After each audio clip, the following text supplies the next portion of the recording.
You're listening to The Mindset Effect. We're here to bring you content that will inspire you to grow, to think, and to strengthen our minds. Well, on today's episode, we're going to talk about the bulletproof template that will guarantee not only will your audience or clients be impressed, but help you close the deal. I used to work in a dealership. I was a car salesman, okay? That environment, bro, it's just different. So when somebody walks in to look at a car, they've already made a decision, okay, that they are interested in buying a car. It's just their experience determines on whether or not they buy it from you. Right. So I never used to approach people when they're walking around looking at cars. I never would. I'll just say, hey, how are you? Everything's okay? They'd be like, yeah, and I'll just walk away. The other guys, I'd watch. Cause I spend a lot of time watching. They would roll up. Hey, how's it going? You like this car? What do you think about this? Do you want to go for a test drive? It's almost like a dude who's desperate trying to get a date. It's like, leave them alone, fam. You haven't earned the right. So if I'm trying to take you into influencing you or taking you into the sales process, I first have to earn the right. Yes. So earning the right, you ask the audience, I would like to share an experience with you. Is that okay? Yes. Talk the talk on that. You got to ask permission, fam. Now, I learned this from a long time ago. It's okay to start selling if you ask permission. It's not okay to start selling if you haven't gotten their permission to start selling to the person. Yes. And that's where the sleazy salesman, used car salesman, that whole vibe, that whole energy, that's where that comes from. 100%, man. I mean, look, when you sit down with somebody and you always know when I'll give you this story. A person I haven't spoken to in a long time. Story time. Story time, ding, ding. Ding, ding, ding, ding, Somebody I haven't spoken to in a long time reached out to me once, right? Mm-hmm. And it's like, Leighton, how's it going? I say, I'm doing all right, man. I'm cool. How you living? It's been a long time. I haven't heard from you. He's like, great, it's great. So I said, what are you into these days? He's like, oh, yeah, I got something I wanted to share with you. Yeah. I'm like, all right, what is it, man? Yeah. No. We got to talk about this in person. So immediately my alarm bells rings up, right? Ding, ding, ding, ding, ding, ding. But you know what? I decided I haven't seen this person in a while. Let me go see them in person. Yeah. So we go to the mall, Fairview. We sit down, we grab a cup of coffee and this and that. Yes, sir. And he's just kind of shooting the breeze, right? Talking about general stuff. But between he and I, we already know that he's here to sell me something. Yeah. Right? We already know you're trying to sell me something. You're trying to shove something up my rear end and hope that I don't notice, right? Yeah. So you know that's what's going on. Yeah. So there's this awkwardness to it. That's where the sleazy, uncomfortable thing feels. It gets awkward. And then all of a sudden, like just out of the blue, right? It's like, all right, you know what? Let me show you this thing. And he brings out this folder and he starts to try to sell me some insurance. He hasn't earned the right. He hasn't earned the right, right? Listen, if somebody comes up to me, even somebody I know direct, and they're like, Leighton, I know we haven't spoken in a while, all right? Let me just share something with you real quick. Yep. This is what I went through. It changed my life, blah, blah, blah, blah, blah. Let me sit down. Would it be okay if we sat down and I kind of go through it with you and see if it makes sense for you? He asked permission. Just offer permission. Let me know up front. Then I'll tell you, you know what? Absolutely. Let me sit down. And then when we sit down in front of the table in a sales environment, I know what your intentions are. Absolutely. I'm open to listen. And then I have the freedom to say yes or no. Yeah. But don't try and surprise me, come around the back. Like them sort of things is that's what breaks up friendships, man. Pause. He said he's trying to come around the back. Come around the back, yo. Pause. But the thing is, you definitely have to make sure that your intentions are there. You're honest about what you're trying to do. If you want to present them insurance or present them, I don't know, something, anything you're selling. Yeah. Tell them straight up, this is what I'm doing. I'm trying to get better. Right. Can I sit down with you and I can present you this product, which I think can help you, and you give me your feedback on how I can improve. Fam, no one's going to say no to that. No, man, because you're up front. You're up front. I want to get better at what I do. I'm selling this phone. I invented it. Can I sit down with you and show you the phone? It'll only take you 20 minutes. That's it. But you got to honor that 20 minutes. Honor the 20 minutes. If it's half an hour, you got to honor that. And how do you feel when you do that as well? When you set those expectations and now you're sitting in front, it's not awkward. You know that they're there to listen to you be sold. They've agreed for you to give you 20 minutes to sell them. Absolutely. And because they've agreed, they're going to be focused. It's going to be interactive. It's going to be compelling. And the most important thing, they're going to be engaged. And that is called the ICE formula. ICE. So whenever I present, I always try to make it icy. Icy. Icy, like Gucci Man, so icy. I, interactive. C, compelling. E, engaging. So I want you to be interactive. It's not me presenting to you, it's us talking, right? Back and forth. C, it's compelling. You're actually compelled to learn more. You're like, oh, you're curious. You're like, oh, this is great. This is awesome. I'm going to tell more people about this. Right. And then E, you're engaged. You're fully 100% focused. You're not half there like, oh, you know, I got to go pick up the eggs and I got to go to Walmart after. I got to get my haircut. Or this person's talking, yeah. You're not even listening. You're thinking about the next thing. So it's ice. So when you're presenting, you want to be icy, interactive, compelling, and engaging. All right? Beautiful. Yes, sir. So after that stage, okay, you've earned the right. You basically want to say like this. Example. Before we get into my presentation, can I tell you a little bit about myself? If you notice, my friend over here, Leighton, always does that. Before he's about to tell the story, he says, okay, that reminds me of a story. We're about to go into story time. So automatically, I know it's a story. If he just starts rambling a story, most people are going to be like, what does this have to do with insurance? Right. Or what does this have to do with my pedicure? Or what does this have to do with you asking me out for a date? You just rambled about how much your job sucks. Like, you have to be able to actually get the person to buy in. Yes. By asking for permission. Yes. Oh, dang, that's bars, fam. You have to get the person to buy in first by asking for permission. Yeah. Which will allow you to get commission by them making the right decision. Oh, snap. There we go. Yeah, there we go. It's bars. It's bars. Strictly bars. But we're having a good time and we're flowing from the Survivor Scroll. So we have to make sure that you're getting as much value as possible, right? So ask for permission and you'll be able to actually get more impact. The next stage, you want to give them a story. So one of the things I used to like to do when I'm presenting is actually stand up in front of the audience, okay? Once I get them to be, I go through my scanning. I go through my 2 polling questions. I go through the name of my presentation and my name. I acknowledge the right. I acknowledge them. I acknowledge them for coming, right? And then I go into the WIFM statement. Yep. Right. I go through the WIFM statement, and then I go to earn the right. I got their permission, so I got Then I go to the story, and from the story, I actually say, okay, everybody. This is when I was really, really green and really nervous. I learned this from another mentor of mine. Shout out to Paul Toby. He told me, if you're really nervous, okay, this is gonna get everybody's attention. You stand in front of the audience and you go, hey guys, this is my first time, or this is like, I'm just a beginner at doing this. You lay down on the ground, literally lay down on the ground. That's immediately gonna get their attention, and then you're gonna go, this is what it looks like when you guys walk all over me. Ooh. And then stand back up and then go, I want to give my best presentation. Can you guys please help me by paying attention? I'm going to make this presentation as fun as possible. Can you please interact and engage? And then start presenting. If you're to stand in front of a room full of people and lay down on the ground and tell them, this is what it looks like to walk all over me. Attention Immediately. 100%. Immediately, right? So there's different ways. That's just one way to actually get people fully engaged and take the pressure off of you. And in your mind, you're presenting and making it more about them. Yeah. Automatically, they're going to be engaged. Beautiful, man.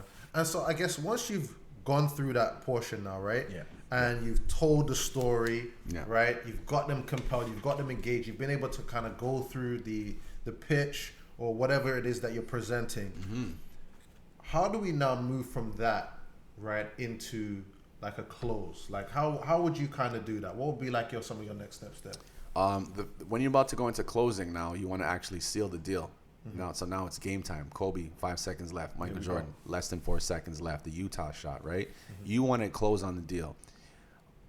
After you go through your story, after you explain your product, you want to have what you call a state change. You want to give yourself some time to transform into the closer now. So what you're going to do is you're going to ask your audience, okay, can everybody stand up? And for the next 30 seconds, you're going to talk to the person next to you about what makes you anxious about public speaking, or what was your best presentation, or what was the best presentation that you've ever seen, or what was the best presentation that you've ever been on, or what was the worst date that you had, or the best date. You just want to get people talking. Right. While they're talking amongst themselves, you're planning the close. Okay. So then you're going over your scanning, saying, okay, this person in the red shirt keeps nodding their head over and over and over. I know I have this person. This person over here is focused. This guy in the black shirt, he's just running through his paper. He's actually writing on the back of the book now. Right. So you're setting everybody up for the big close. So that's the state change. State change also allows people to go to the bathroom.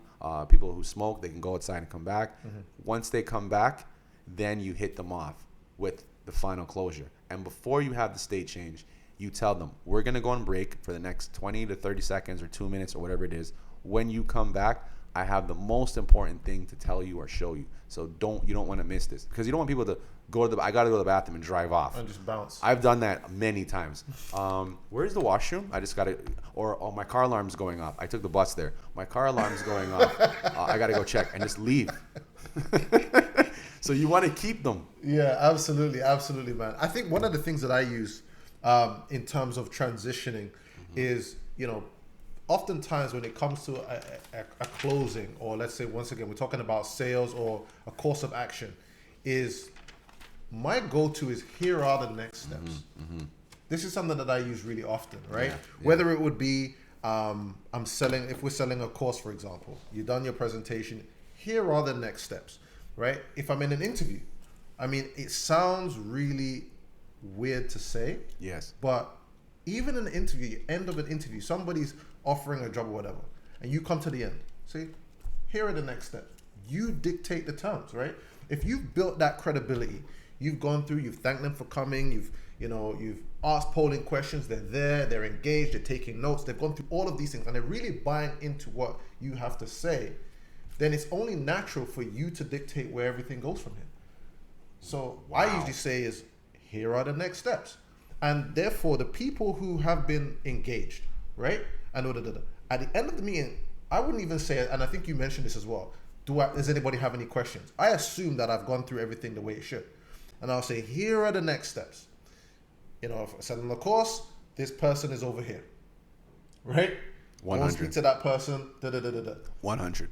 So you have confidence in what you've said. You have in a job interview, it's great. Here are my next steps. 100%. Right? I know you're going to go confirm with your team, how about we schedule a second appointment in 2 weeks? Or how long do you think you need in order to be able to make a decision on the next candidate? Absolutely. We're doing this in a week, we're doing this 2 weeks. Great. Why don't we set a second appointment where, after you've reviewed with your team, you can ask me any final questions and see if this is a good hire for you, as well as I can bring any final questions I have to you. Boom. Absolutely. Take control. You got to take control. You got to take control of your life. Okay, so what he just said is dead on, 100% correct. If you take control of the situation, you dictate the terms. You dictate your destiny. I don't allow anybody to drive my car and go in the back seat. Proverbially. Yeah, you don't want to. Yeah, thank you, man. I don't allow anybody to drive my destiny. I'm in control of my destiny. Yeah. So based on that, you're able to dictate the terms. You set the appointment. You let them know the next step. Yep. When I was younger, before I met my beautiful wife, I always would control the actual situation, because if I can control the situation, I can control the outcome. Right? So you don't want to be with somebody traveling, working, partner, whatever it is, who you ask them, what would you like to eat? And they're like, the worst, bro. I don't know. I do know. Dog, it's a patty shop. Chicken, beef, or vegetable. Like, you know what I mean? Right. So if you take control, you say, okay, you know what? We're gonna go eat. There's Chinese, Italian, Jamaican, or there's a Canadian spot here. Do you have any dietary restrictions? That's what the question you ask is important. The questions, fam. Right? Then the decision is easy. Yes. Beautiful. Yes. So at the end of your presentation, this is the one thing I've learned as well. Do not ask them, do you have any questions? Of course they have questions. Why is your fly open the whole time? Why is your nose hair so long? What did you eat for breakfast? Because I can see it in your teeth. Well, man, if they did it the way we outlined it, they shouldn't have those questions. Right? Thank you, brother. So at the end of the presentation, you want to actually give them the next steps. So you tell them, if anybody has any particular questions or one-on-one conversations, please send the email to X, Y, and Z. I'll contact you at another date. That's it. You already gave them the offer. You already gave them the presentation. You already dictated the terms. You closed them. You guide them to the next stage of the process.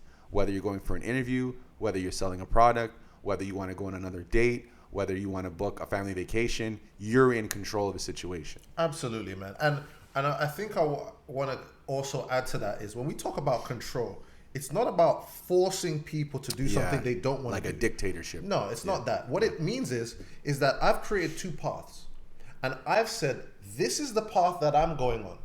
Based on what I've said, if you agree, then this is how you walk on that path alongside me. Speak truth. That's all it is. Speak truth. It's brother. not saying, I know, even if you don't want to go here, you have to go this way, right? Yeah. If I'm on a date with somebody, it's like, look, I had a great time. Yes.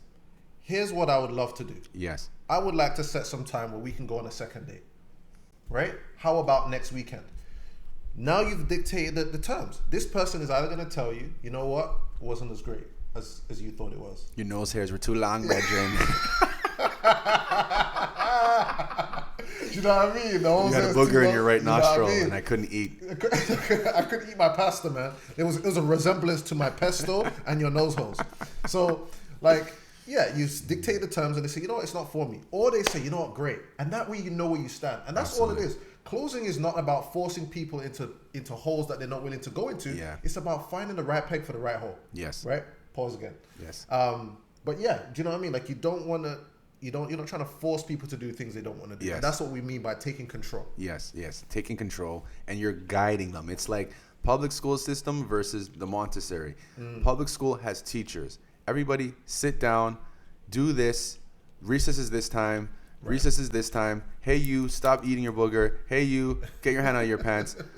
It's like you're putting people in a square box. Where Montessori, they're not even called teachers. They're called guides. And they guide the children based on their natural way of learning, right? Their talents and abilities. So you want to guide them towards making the right decision. And the key is, my dad is a legendary salesman, okay? Car salesman, 41 years of selling cars, 100% commission, no salary, okay? 100% commission. That's a boss movement. Shout out to my pops, okay? He always said, you already know what they're going to do. You're just setting up door A, door B, or door C. You guide them towards going through any of these three doors, but you don't want to guide them out the exit door. Right. So a true salesman is more of a guide, and he makes you feel happy about your decision, and actually makes you feel like you're the one who came up with the idea. Yes. Right? Yes. And as men, women, I love you. Women are so smart, fam. Women are so smart, and I rate them because they make decisions for the family, or for myself and I, or sorry, myself and my wife, that she makes it seem like it's my decision. I came up with that idea. Right. Absolutely, man. They're very, very, And we joke about this as well. Even my wife sometimes she'll bottom me up, you know. Yeah. And now I know a little bit of the game, but Yeah. if I get a really nice meal, if I get a steak, I'm like, something's coming. I know. There's, Yeah. I know there's a decision. There's a decision to be made. The The decision was already made. It's closing time. Yeah, she's closing me. Right? Yeah. And it's okay. She's been seasoning it for a little while, Yeah. right? Seeding the conversation in a specific way, and then the steak comes, and then it's babes. Yeah. You know, and I'm like, closing time. it's closing time, right? Closing time. Sign here. So yeah. So having a right mindset, and I think what we've gone through today, and I want to make sure that we kind of summarize this a little bit because we want to honor you guys' time as well. Yes, sir. We covered a lot here. We covered about scanning the room. So let's just summarize that a little bit. Yes. So number one thing you want to do, okay? Number one, scan the room. Scan your territory. Scan who's in the room. Scan the decision makers. Scan the people who are there to buy or the people who are not there to buy. Scan the person who's the money person and the person who's pretending to be the money person. You want to scan, get an idea of who you are. This is just looking, observing, active looking. Okay, you're listening with your eyes. Number two, ask them a maximum of 2 polling questions, a minimum of 1. Have you ever, do you remember a time? How many of you, how many people, show of hands, can you nod your head? Can I get an amen? Whatever you want to say, but you want to get people to buy in early so you can figure out who the people are there to make decisions. Okay? Then immediately after that, my name is, and the name of your presentation. Hi, my name is Jamal, and I'm here to teach you how to present better. My presentation is called Teach You How to Present Better, right? It's very simple. Thank you for coming. You want to acknowledge them for coming. Thank you for coming. I know it's COVID. We're living in a crazy time, and you've taken the time out of your busy day to be here with me, and I'm going to make sure I give you as much value as possible. Do you agree? Yes. Okay, let's move forward. So it's acknowledge your audience. The next thing is the with them statement. Okay, what's in it for them? So people are like, what's in it for me? You got to think, what's in it for them? You want to give them a minimum of 5 tips or 5 bullet points. Number 1, you're going to learn how to present, so you're guaranteed to present better every single time. Number 2, it's going to increase your closing percentage by 50%. Number 3, it'll remove your anxiety and nervousness by 50%. Number 4, you'll have a constant way to increase your sales based on this content. And number 5, I'm going to give you a free ebook that outlines this in detail. So that's what's in it for them. So if they're thinking about leaving, they're fully locked in to the end of your presentation or interview or date or whatever it is. Number 7, earn the right. You ask them for the permission to sell to them. You ask them for permission to say, hey, we're going to meet up. I actually have a product that I'm trying to influence you on buying. I want to get better at what I'm doing. Can I get 20 minutes of your time? Can we meet up at Tim Hortons or Starbucks just for 20, 30 minutes of your time? You ask them. So you're not trying to bamboozle them. Like, oh, I haven't seen you in a long time. And then you, by the way, I'm selling for Prime America. Or like, you know what I mean? Like, that's just lame. Bro. That's like, we're not doing that anymore. And I actually get really pissed off when people do that. And I'll just straight ghost you. Yeah. Okay? So ask them the permission. Earn the right to be sold to. Right, my friend? Yep. And then number 8 is you go into the story. So the stories will then be used as a way to teach them, your audience, what you're trying to influence them on. Because when we were younger, we always learned on stories, right? Yep. We were raised before you go to bed, you get a story. Or if your parents are too busy, then just watch this movie and then go to sleep. Or talk amongst yourselves about your day. Whatever it was, in your mind is your imagination. Your imagination is actually a story. So you learn through stories. You teach through stories. You influence through stories. So you go into storytelling. And at number 9 is you immediately go into closing mode. That's it. In between, you can add state changes or you can add different things, but you want to get people to be on the same page. You want them to be, you want your presentation to be interactive. Yep. You want it to be compelling. Yep. And you want it to be engaging. I see. And one of the things I wanted to add, just to add extra value to this podcast, is that okay? Yeah, of course, man. Yeah. So you see what I just did? You see what I just did? I see what you did there. I see what you did. I earned the right from my brother over here. We want to just add some quick quotes because I'm very inspired by quotes. So I want to impart some wisdom before we close off, right? Yep. So We spend more money on our bodies than in our minds. Let that sink in. Okay? Another one is the more you earn, the more you learn. The more you learn, the more you earn. That's it. Another one is when you add value, God will style you. Ooh, talk to me about that one. What do you say? When you add value, God will style you. Okay, So break what it that down. basically means is if you come from service, if your first modus of operandi is adding value in anything you do, God is going to design the life for you.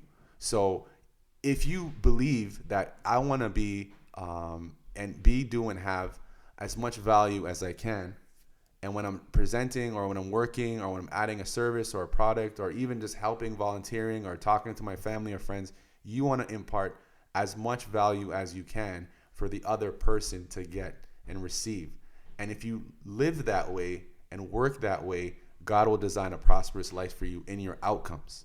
Beautiful. So if you add value, God will style you. That's something I came up with just randomly driving one day. Man. Right? Beautiful. It's insane to stay the same. Bro, it is, man. I mean, if you're going through a tough time, you're struggling. If you've been struggling with this public speaking thing and you keep hitting your head over and over and over again, that is literally insanity. So, firstly, we applaud you for coming in and listening, and you've made it this far, an hour in, right? That means that you want to change, right? You do not want to stay the same because Absolutely. you don't want to go insane. So I'm with that 100%. Absolutely. And another one is when you pay attention. So what that means is if I say, hey, Leighton, I'm selling an ebook. Okay, the ebook is $10. And I'll present to you for half an hour on the benefits of you buying this ebook from me. Right? It's an investment of your time.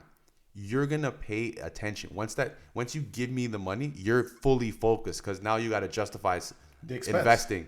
Yeah, $10. 100%. So whenever you pay for something, you pay more attention. In us getting this equipment for this podcast forces us to raise our standards, to put it down, to make sure that you guys actually get as much value as possible.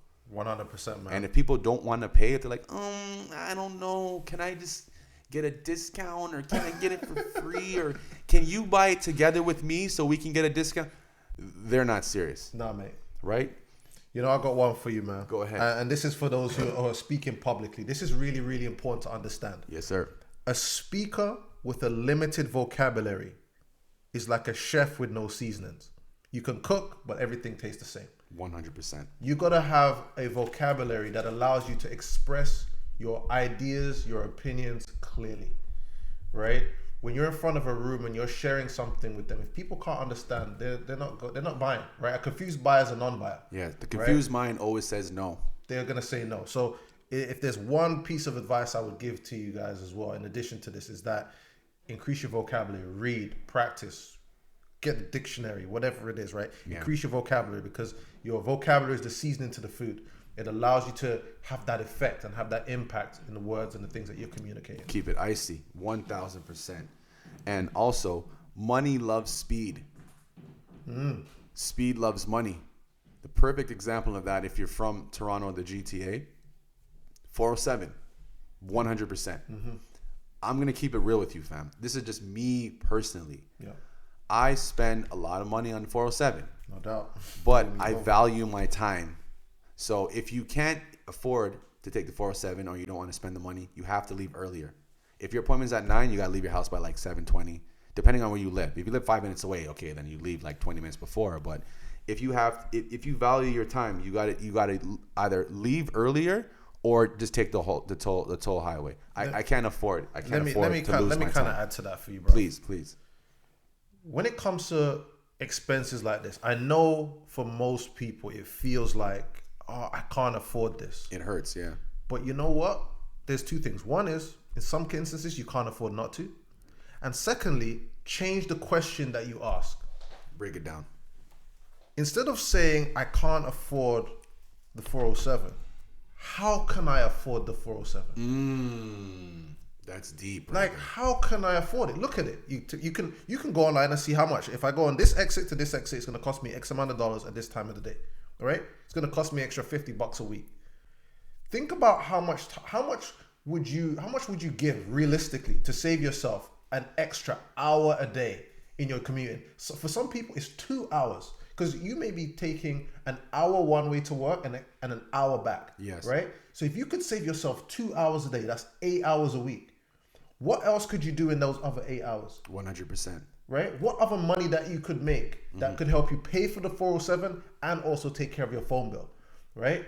Asking the question, how can I afford the 407, is the mindset of somebody who wants to ascend, who wants to grow. Because if you're stuck in the same thing, you're always never going to be able to afford the 407 or the toll route or whatever. 100%. But change your mind. You know, instead of saying, I can't afford to buy a Starbucks coffee. What if you want to drink Starbucks? How can I afford to drink Starbucks? Starbucks cost me $8. I can only afford Tim Hortons, it's $2.22. No, but I want the Starbucks. How can I afford that extra $4? What can I do so that I can feel good about the coffee that I'm drinking? Like, we need to change the questions that we ask, and if we ask the right questions, we get better answers. 1,000%. And the thing is, fam, you just have to just increase your effort. If you want to take the 407, or if you want the jacket, or you want the vacation, or you want the right food, or whatever it is that you want, you truly want, you have to put it in your mind, I must have it. It's not even about want it, I must have it. So if you're like, I can't afford it, then think about ways for you to get it. That's just how I came up. That's it. I couldn't always afford stuff, but I use my imagination to get it. You become resourceful. That's it, man. Right? We had bully beef and rice. We had tuna fish and rice. Every Friday we had bully beef and rice. You know what I mean? From like 16 to about 19, or every Friday. I used to dread it. The big red hunk of meat just slabbed there. Yeah. Sometimes it's got the fat still kind of coagulated on top of it. Do you know what I mean? Yeah. But we had you to gotta eat. But there was a vision in mind, right? So it's like, okay, we're sacrificing this for something else. So Yeah. that was the how. The how was, I'm gonna cut back this, put some money for something else. But whatever it is, find the how, and if you find the how, then you'll be able to get what you're looking for. Money loves speed, right? I pay for speed, straight up. My time is worth more than whatever I spend, and I can always figure out a way to make the money back, right? That's just how I think. Okay, if you're the smartest person if you are the smartest person in the circle, you are not in a circle. You are in a cage. You're in a cage, man. So who you hang around, right? Who you associate with, just look through your phone call list. It'll tell you. If you're the smartest person out of your circle of friends, you aren't in a circle. You're in a cage. Straight up and down. Real talk. Right? And most importantly, can I hit them off with two more? Yo, hit them up, man. Okay, so this is for all my trades. I'm big on this, okay? I can always find somebody cheaper. You charge that much? Really? It's just a wiring. It's just a furnace. It's just the AC. It's just the cheapest isn't the best, and the best isn't the cheapest. Okay. The cheapest isn't the best, and the best isn't the cheapest. No. Break it down. Cheap labor isn't good, and good labor isn't cheap. So if I'm coming, or guys like me who are even senior than me, right? If they have to do a job, whether it's a renovation or repair or a maintenance or installation, there's a reason why they're charging you that fee, okay? Because they're so confident in their abilities, and also they're so confident in the post installation or post support that they're actually charging you a premium in supporting you after. You can call them 55 times. You can call them 2 years later. They'll come back and fix it. So people don't understand. When somebody charges you $100 and another guy is $700, there's a reason why they're charging you $700. That $100 guy is what they call a tail light warranty, which means once you stop seeing their tail lights, there goes your warranty. Tail light warranty. That's the first time I'm hearing that one. Yes, sir. Yes, sir. And I'm big on warranty and support. So if I'm charging 2 times, 3 times, 4 times more than somebody else, in certain cases, okay, depending on what it is, I'm going to offer, I know I'm going to have to come back here a year later or 2 years later just to support them to make sure it's working. Or I know this person has a certain type of personality type. They're going to call me like 6 times a day just to make, oh, I heard a sound, or oh, the little bit of water, or oh, it's dripping, or oh, they're going to go poke it. They Right. they just have that personality. So I'm going to They charge need the you support. a warranty fee, right? That's what that means. Always remember, any type of labor, any type of renovation, any type of construction type of things, the cheapest isn't the best, and the best isn't the cheapest. That goes relevant to anything, right? Yep. You got to be serious and curious. So if you're curious, then you're always thinking, how can I improve? How can I get better? How can I improve? How can I get better? It make you more serious. If you're not serious, that means you're not curious. You're just content. You're just like, I don't need to know that. Like, I'm good here. I'm good eating patties. I'm good on my bully beef, right? I don't want to go over here and try this vegan spot or whatever Right. it is, right? And always remember too, in order to play, you have to pay. So the people who invest in themselves and will invest in your program or invest in your business or invest in your service, they're the serious ones. Right. The ones who are like, well, can I just get it for free, or can I get a discount, or can I just pay, like maybe like I'll try it out for the 2-3 times and then I'll pay out. No, put your money where your mouth is. That's right. Right. So that's it, man. Anything else you want to add for the people, Bam? Man, that was phenomenal, right? That rundown was phenomenal. I hope everybody was taking notes on that one. Yeah, I mean, just before as we close it up, once again, we're here to bring you value. We're here to make sure that we provide things that inspire you, that help you to grow, that help strengthen your mind and become better individuals. And so as you listen to these things, comment, share your thoughts, their experiences. If there was something that you took, that you used, even if it's one thing, we want to hear about it. We want to know how these things are transforming, impacting your lives. And if there's things that you want to hear more of, by all means, please share those things with us as well, man. Yeah, follow us on YouTube, Spotify. Like and subscribe to our channel. Just go on YouTube, type in The Mindset Effect. If you're on Spotify, type in The Mindset Effect. Like, subscribe, share, hit us up. We're on Instagram. I'm under Cogent Appliances. Yep, I'm on the Soul Strong One. And together we have the Mindset Effect, right? So hit us up. Let us know what you think. And before we go into the prayer, one more. Can I just give it one more? Go ahead, man. Hit it, man. I'm a value dude. Straight up. So scam. When people are like, oh, this is a scam, or like you're charging too much, or like this is a scam. The word scam. There's actually an acronym that Nehemiah Davis, shout out to Nehemiah Davis, that he actually says, and it's scam. S, still. C, confused. A, about. M, money. So scam, the acronym for scam is still confused about money. So if you think something is, not what it is, do your research. Understand, like, money has power. Money gives you options. It's not the currency. It's the choice, the freedom. So if you're thinking that this is too much, or I don't have enough, or I can't afford it, you're confused about how money works, and you need to do more research or talk to more people about how you can get what you want. No doubt. Beautiful, man. So beautiful. With that being said, brother, let's close this off in prayer. All right, man. Dear God, we've completed another episode. We pray for all of our listeners. We pray that their lives will be improved from the time they spend with us, and that you show them how to be exactly what you've called them to be. In your name we pray. Amen. And on that note, guys, see you on the next episode. The next time. Peace and love.